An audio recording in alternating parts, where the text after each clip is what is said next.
शुभ प्रभात छात्रों, आपका आज का दिन बहुत सुंदर हो। मुझे उम्मीद है कि आज आप जो कुछ भी नया सीखेंगे वो आपके जीवन में उपयोगी होगा। नमस्कार।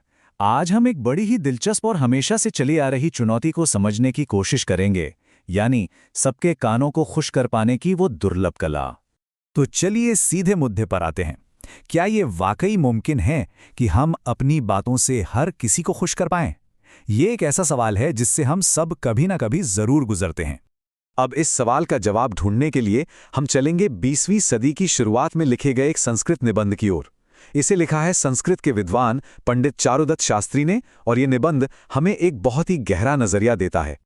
ठीक है, तो चलिए इसमें गहराई से उतरते हैं।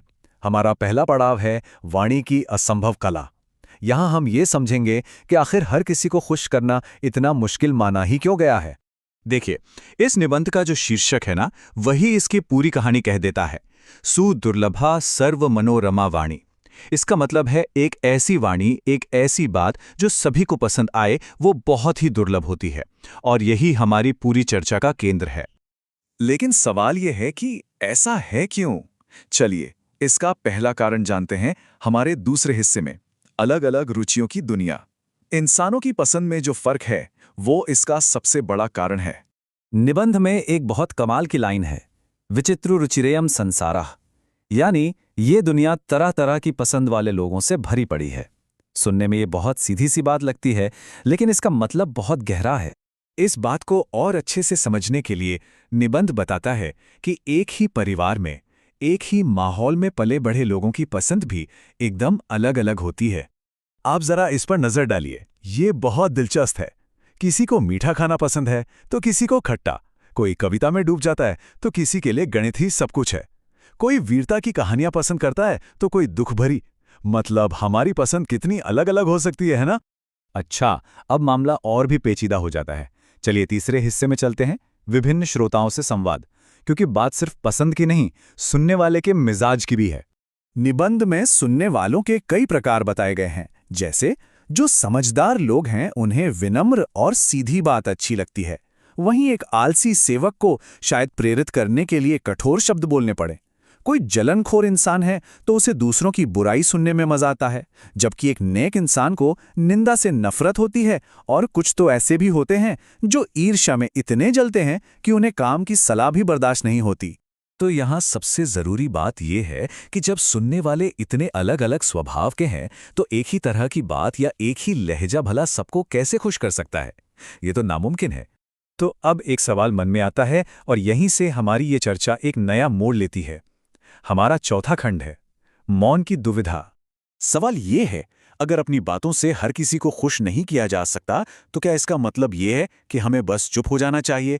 क्या मौन ही अकेला रास्ता है? इस मुश्किल सवाल का जवाब हमें महाराज मनु के एक श्लोक से मिलता है। वो कहते हैं, सभा वा न प्रवेष्टव्या वक्तव्यम वा समंजसम अब्रुवन विब्रुवन वापी नरो भवति किल्विषी। इसका मतलब है, या तो किसी सभा में जाओ ही मत, और अगर जाओ तो सही बात कहो, क्योंकि जो इंसान न बोलता है या झूठ बोलता है वो पाप का भागी बनता है। तो चुप रहना तो कोई विकल्प ही नहीं है। तो फिर समाधान क्या है? इसका जवाब हमें मिलेगा हमारे आखिरी हिस्से में, खंड 5, अच्छी तरह बोलने का ज्ञान। निबंध का तर्क यह है कि हमें सिर्फ इस डर से बोलना बंद नहीं कर देना चाहिए कि कुछ लोग हमारी बात को समझेंगे नहीं या उसे पसंद नहीं करेंगे। ये तो मुश्किल से भागने जैसा हुआ। इस बात को समझाने के लिए निबंध में एक बहुत ही जबरदस्त उदाहरण दिया गया है। सवाल है, क्या हिरणों के डर से जौ की फसल बोना बंद कर दिया जाता है? जवाब बिल्कुल सीधा है, नहीं, हम उसे फिर भी बोते हैं। एक और ऐसा ही उदाहरण है, क्या भिखारियों के आ जाने के डर से बर्तनों में खाना पकाना बंद कर दिया जाता है? इसका भी जवाब वही है, नहीं, हम फिर भी खाना पकाते हैं। इन उदाहरणों से ये बात एकदम साफ हो जाती है कि संभावित आलोचना या नापसंदगी के डर से हमें अपना कर्तव्य नहीं छोड़ना चाहिए। तो आगे का रास्ता क्या है? निबंध हमें 3 साफ कदम सुझाता है। पहला, ये मान लीजिए कि हर कोई खुश नहीं होगा। दूसरा, हमेशा अच्छी नियत और सोच समझकर बोलें। और तीसरा, लोगों को आनंद देने के लिए परिष्कृत और सधी हुई वाणी यानी संस्कृता वाणी का इस्तेमाल करें। और अब अंत में एक सवाल जिस पर जरूर सोचिएगा, अगर हमारे शब्द सभी कानों को खुश नहीं कर सकते, तो फिर उनका असली उद्देश्य क्या है? शायद इसका उद्देश्य सिर्फ खुश करना नहीं, बल्कि सत्य, सद्भाव और अच्छी नीयत को व्यक्त करना है। आपको ये क्लास कैसा लगा नीचे कमेंट जरूर कीजिएगा। अगर ये वीडियो अच्छा लगा हो तो 2 मित्रों को जरूर शेयर करिएगा।